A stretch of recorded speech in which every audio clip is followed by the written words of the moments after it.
এখন হচ্ছে 71, পূর্বের নিয়ম অনুযায়ী সমান পরিবেশে সমান না হলে, অর্থাৎ পূর্বের নিয়ম অর্থাৎ আপনি 69 70 যদি আপনি যদি পরিবেশ সম্ভব না হয়, এই মনোযোগ দেন, আই রিপিট, 69 এবং 70 দ্বারা যদি সমান জারি করতে সম্ভব না হয়, তাহলে 69 আমরা ব্যক্তিগতভাবে দিলেন, এবং 70 পরিবারের সাবালকের মাধ্যমে সমান করে যথাযথ চেষ্টা করা সম্ভব হচ্ছে না, মানে 69 হলো না, 70 হলো না, তাহলে সার্ভিং অফিসার আপনি কি করবেন, সমানের একটি ডুপ্লি কপি সমান বাড়ির বসত বাড়ির দৃশ্যমান অর্থাৎ কনসেপিসিয়াস স্থানে, অর্থাৎ দৃশ্যমান অর্থাৎ ভিজিবল স্থানে, একটা ভিজিবল স্থানে সেটা কি করবে, টাঙিয়ে সংযুক্ত করতে হবে।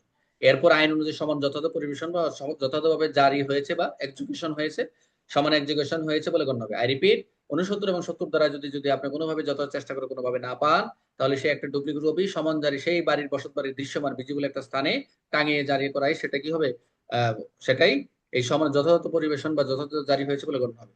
অর্থাৎ পার্সোনাল সার্ভিস না হলে, ফ্যামিলি সার্ভিস তাও না হলে বাড়ির দৃশ্যমান বা তাকে টানাই দিতে হবে।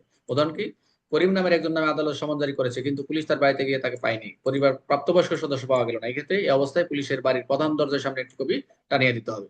অর্থাৎ এটি 71 অনুযায়ী বৈধ বৈধ জারি, আদালত ধরে নেবে যে সমান যথাযথভাবে পৌঁছানো হয়েছে। তাহলে 69 যদি যদি সম্ভব না হয়, তাহলে কি হবে, বাড়ির দৃশ্যমান স্থানে টানায় দিতে হবে। একটু এমসিকিউ গুলো একটু দেখে নিন। এই ধারা প্রয়োগের কোন ধারায় অনুসরণ করতে হবে, অবশ্যই 69 এবং 70।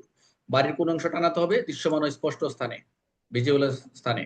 মনে রাখবেন, personal family member house fix, এটা দরকার নেই, একটু